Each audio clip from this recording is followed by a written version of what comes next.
Welcome to TruPowur, home of the most powerful marketing tools, training, and technology on planet Earth. Get ready to earn, enjoy, and experience more than you ever dreamed was possible. If you're tired of just getting by and ready to really thrive, then buckle in and listen up. Here's your host, Matt Fox. Good morning, good afternoon, and welcome to episode 241 of TruPowur Academy. And today we are going to be talking about all things sales related in connecting with customers. And so one of the first things that we want to go over is, where do I find all of the different sales scripts and sales techniques that can aid me in making those communications and making those connections with customers in order to provide value and service to the customers that we are talking to. So let me jump to my screen and let's take it away. All right, so from the quick launch menu, there's a couple places where you can find different resources. Since about 95% of all of our engagement initially with the customer is in and involving the utility audit, where can I find more resources for the utility audit? Well, first off, right down here where it says utility audit resources, if you go to that page, now this has the information that is available for customers under references, but the link you have from the quick launch menu also has some sales resources that are available that are not clickable or linkable on the website under references. So in here, you do have some sales pitches continues, answers to objections, phone scripts, email scripts. So there's a lot of information that is available right from your quick launch menu. The other place is looking right directly in the CRM. So if we jump over to the CRM under documents, you have under solar, you've got scripts and contacting prospective customers. Under the utility audit, you've got outlines, guides, scripts, and rebuttals. You've got audit guides and objections. For when we're dealing with customers at the supplier level, you've got scripts for commercial, residential. And so you've got a lot of things that are available right from the CRM, and that is located under the Documents tab. Now, the other area is when you're actually talking to a customer, and when you have the customer information page up and available, up here you have a couple of tabs for the audit. You've got an introduction and script there for residential, commercial, and solar. Now, mind you, when we are talking to a customer, we're engaging that customer and building a relationship on something that they don't have any idea as to what's available to them. And we're also calling them at a time when possibly they may be busy with other things. So it's really important to bear that in mind. And I would say that one of the biggest hurdles that people have is wanting to immediately ask for whoever's name is on the contact. And I never ask for, is Frank available? Can you transfer me to Frank?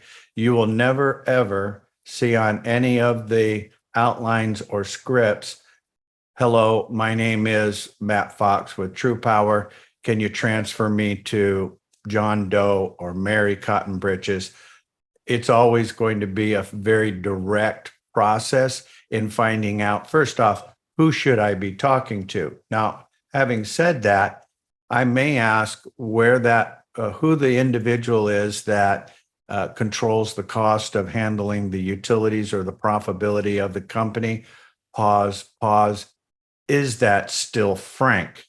And that breeds familiarity, whether Frank is still there or not. With over 300 million customer records in the database, even though we have about 24 to 25 million records being updated annually, it can be a few years. So Frank might not be there anymore. So, but if you're asking a gatekeeper, whoever answers the phone, is that still Frank? Then it alludes that you had a conversation. I didn't say we had a conversation, but alludes that you had a conversation with Frank in the past. Oh yeah, Frank's over at extension 123. Great. Could you transfer me over? So my point is that the only time that I'm going to actually reference somebody is am asking a question, is that still Frank? Or when we're going into a contract, then I will ask those particular name information as to who's responsible. Once I talk to Frank, I certainly want to update his position. Is he still the owner? Oh yeah, he's still the owner. So I'm going to update that information. So opening up with the audit, and then we'll go into commercial. Now, one of the other places that you will find a lot of information on the scripts is in your initial onboarding. And so as you initially had your onboarding under email 5 of 12, the utility audits, you've got attachments there, information within that email, bringing you and making you a little more educated as to the utility audit process. You also have in email 9 of 12, a couple of additional scripts that are available there. And I think one of the areas that a lot of people skip over, and that is some of the training exercises or information that is going to help make you a better individual in connecting with customers, is the audio series sales training. And, you know, when we look at that, it is amazing that, you know, you have a lot of people that start and never finish. So here you can see that 648 people have actually listened to section 1 or track 1. And as time goes by, it dwindles down to less than 50. So what does that tell you? People are more interested in starting, but not finishing. If you're going to be a well-rounded individual and understanding how to be the best at your profession, then I would think you would want to do all of those things that are going to make you a better salesperson, make you better engaging customers on a day-to-day basis. So I would tell you that now today we gave out some homework for everybody to do to try and come up with some ideas as to how they personalize the pitch or the script for sales, and more specifically, the utility audit when we're talking to customers. So here's a couple of things. When engaging a customer, first off, we have absolutely no idea who is going to be answering the phone. And it may be a gatekeeper, it could be the owner of the company, don't have any idea, right? And so if we're going into this with, hello, my name is Matt Fox, and I work with a company called TruPowur. We provide a free service to check your utilities going back as much as 4 years. That could be a little redundant because you don't know who you're talking to. So the first thing that we want to do is find out who the individual is for that process, right? So let me ask a couple of questions here. If you're talking with or engaging with people and you ask them, say, hello, I'm trying to connect with the person responsible for the utilities. Can you point me in the right direction? It's very simple. or other than yourself, who is involved with the responsibility of making sure that the utilities are not overcharging you on the areas that are not visible on the bill. Or I am working on an audit that may result in a significant amount of money being returned back to the business, and have a couple of questions to ask that could be very helpful in the process. Are you the one in charge of the utilities? Or I don't know if you're the right person to speak with, but I just have a couple of quick questions. Oh, what is that? Are you currently paying, what are you currently paying for tariff? What are you currently paying for capacity? What are you currently paying for classification? Those are all things that are not going to be displayed on the bill. So how is that relevant? Well, the relevance is to make them understand that the errors that we find, most of those errors are not visible on the bill. That would be easy. We could just set up a platform and you could plug in the numbers off of your bill, and then we could tell you what that was. Well, it's not quite that simple. Most of the errors, to include tariff capacity and classification, are errors that are found within the utility, not visible on the bill. So it's very important to have a guideline or a script, and a good script, because that keeps you on track. And I always keep a script in front of me. I may not necessarily be reading it verbatim, word for word, but I know the opening, I know the body, I know the value of it, and it helps me get the message to the right person. So what is your value statement? The reason I'm calling is 70 to 80% of companies are being overcharged because of what? And then also making sure that your cadence is mirrored and matched to the person that you're talking to. So if they speak quickly, you want to be able to speak quickly. If they slow it down, slow it down. So you want to mirror and match, and do not ask how you are.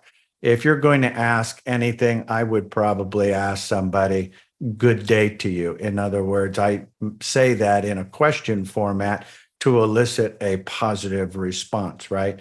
And so it's important that we're able to do that to get a positive response from the person that we're speaking to. So here on the utility audit, if you're having trouble getting to the right person, I always use the commercial script, which prior to the pandemic was the way we open with all customers. That was really the audit that came out of the pandemic, where we saw companies looking at getting PPP loans, merchant cash advance loans, anything to inject capital in their business to get through the pandemic, and discovered that, you know, the utility audit is really a much softer, friendlier, easier approach. But if you're having trouble getting past the gatekeeper, I have found one of the easiest ways to do that is to just simply ask them to transfer you to accounts receivable. Why?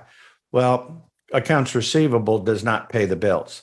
Accounts payable pays the bills. But if you ask for accounts payable, they're going to ask, who are you? What's this about? And you're not going to lie to them. And now they're going to transfer you somewhere you probably really don't want to go. Maybe. But by asking to go to account, to be transferred to accounts receivable, you're basically letting them know that in their eyes that I'm calling to make a payment. And they don't question that. They transfer you. And guess what? That department, they answer the phone. In accounts payable, if you're lucky, it might go to, you know, if you do get transferred, it's most likely going to go to voicemail, because they're thinking you're calling to find out why you didn't get paid, because that's why anybody would call accounts payable. And so if I call and talk to accounts payable, they're going to listen to the recording and then get back with the customer that we didn't pay, and try and figure out what did we do. And so you don't need all of that. So if you're going to do anything, then I would ask to be transferred to the accounts receivable department. And go that route, or whoever handles the electricity account. And then just let them know, my name is Matt Fox with TruPowur and the State Energy Choice Program. I don't recall having spoken to you in the past. Of course not. We've never spoken to them. Are you new there? That's just really deflection to get a response so that you can determine what kind of person you are talking to based on those responses, right? Not a problem. It really doesn't matter what the answer is, whether they say they've been there for 8 minutes or 80 years. Not a problem. The reason for my call is I'm working on a report for the owner and need to ask a couple of quick questions in order to complete my report. Sure, well, I could help you. Can you tell me how much you pay on tariff, how much you pay on classification, capacity on the utility bill? Oh, I wouldn't know that. Well, who is the person that's in charge of controlling the cost of the business? Well, that would be Frank. Okay, is Frank available? Yes, let me transfer you. Great. Now you've gotten through to the right person. So the easiest part about what we do is after we get the bill. The hardest part is actually getting to the person that is the decision maker to do what it is that we need to do for them. What they don't understand is that what we're doing provides value for them. Doesn't cost them a dime.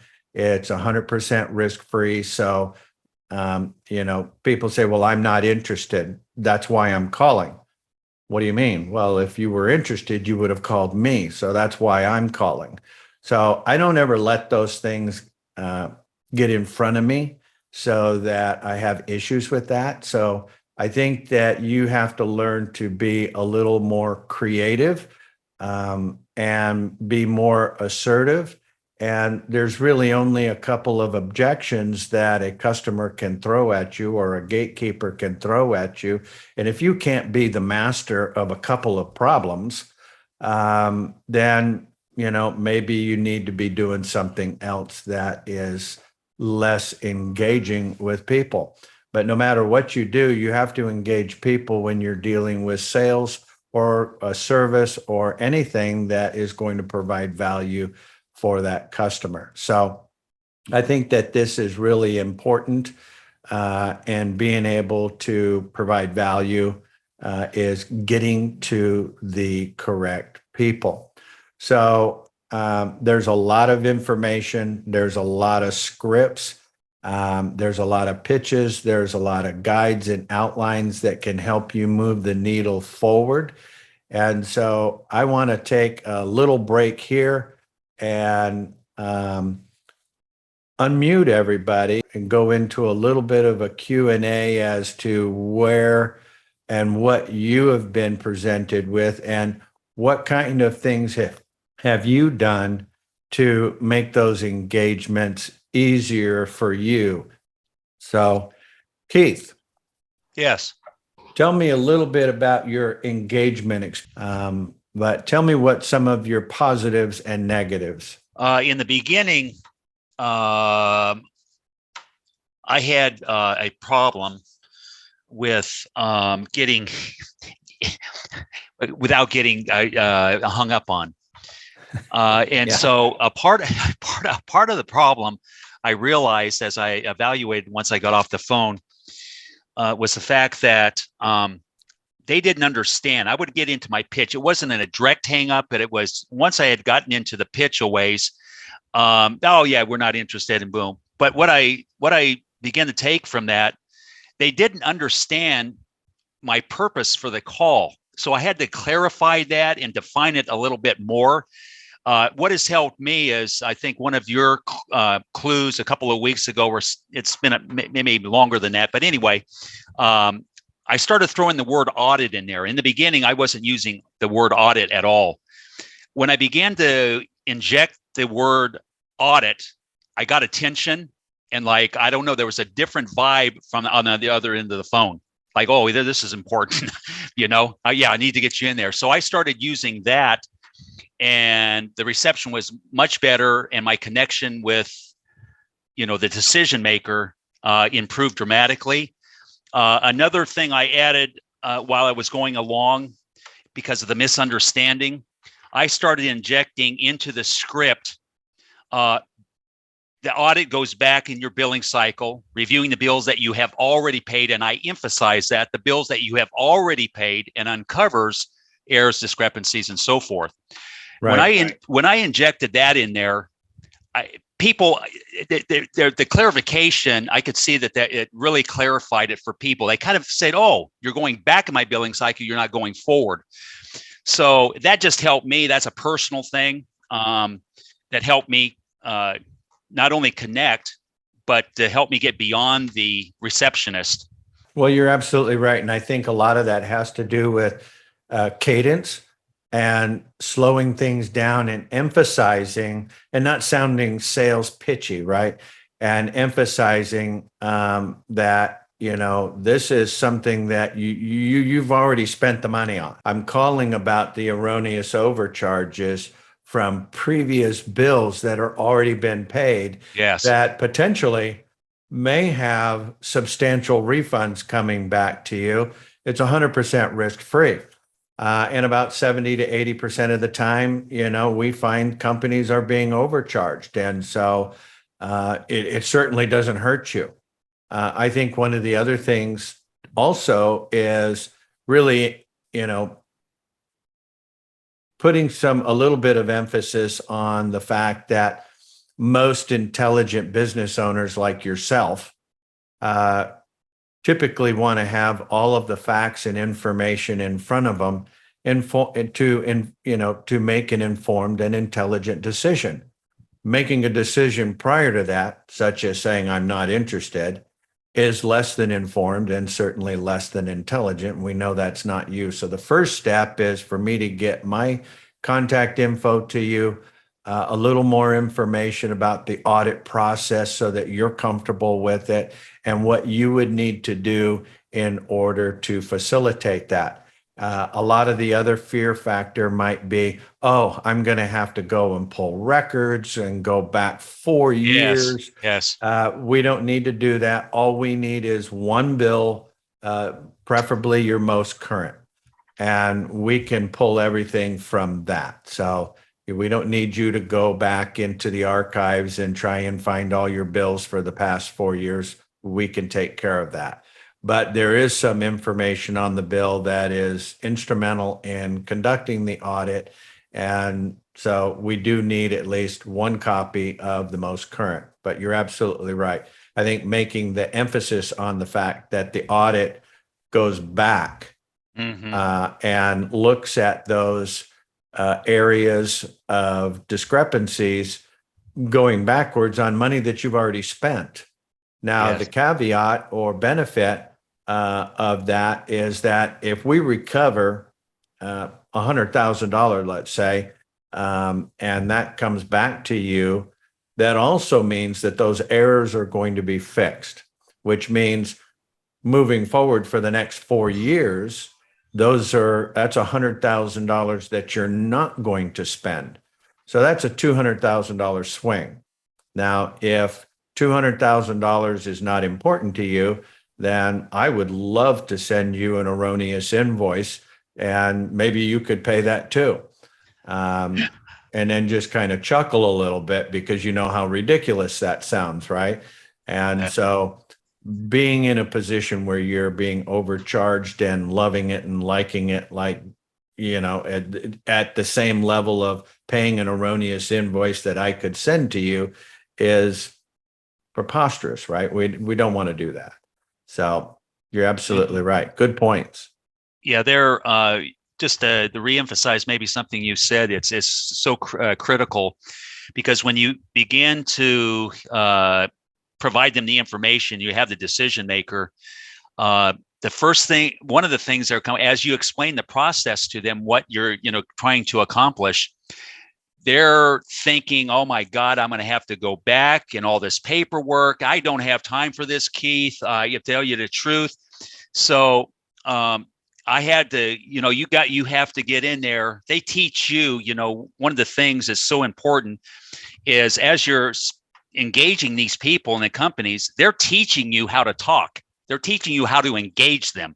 And if I think you're sensitive to that, rather than, you're sitting here and, oh man, I'm doing a horrible job and all that, and you're too much on yourself, you begin to say, something, I just learned something, take a little notice, you get off and self-evaluate, when you're going through the motions. I mean, I went through that the other day. I said, I went through the motions on that call instead of concentrating, preparing for if that, if somebody responds. But yeah, providing, say, this is really simple. I need the most recent utility bill. That's it. Hands off. You're not going to have to lift a finger. All the heavy lifting is done by us. You just sit back and wait for the results. We'll come back and give you 2 outcomes. So that's a real good point that you mentioned there. And I think, you need to emphasize, because they're starting to think, oh my God, man, how much time am I going to have to spend on this? No, this is a bother. Don't forget about that. I don't need this. I got too much going on. I got too much on my plate. Right. You're exactly right. So good points. So I think one of the things that you just mentioned, which is critical, and that is, reflect on the calls you have and really evaluate that, so that, there's times where I've had calls and I'm like, why in the world did I do that? That was horrible. Yeah, exactly. And you've got to be able to check yourself, right? Take and learn from it. And it's okay to make a mistake or to not have a successful call. You can always call them back at a later time and start over. But being able to take and look at, if they threw you an objection and for whatever reason you couldn't overcome it, well, then before you go to that next call, you better sit down and start figuring it out. And I would say that I would write it down, because when you write something down, you commit it to memory and you have it in front of you. And I don't know how many times I've thought, oh yeah, I'm going to remember that and I'm going to use that. I'm going to, and then the next day I'm like, what in the heck was that I was thinking about? It was really, really good. And I lose my place in that. And, maybe somewhere down the line, it'll come back to me. But I think that if you're going to have the vision of being very successful, there's really only a few things that they can throw at you that are curveballs. And so if you can't learn how to handle those things, then you need to get off the pitching mound, right? Yeah, you have to learn how to engage people and really and sometimes you have to be a little more aggressive than others, but in a nice way, and let them know that this is not, a question of whether you're interested.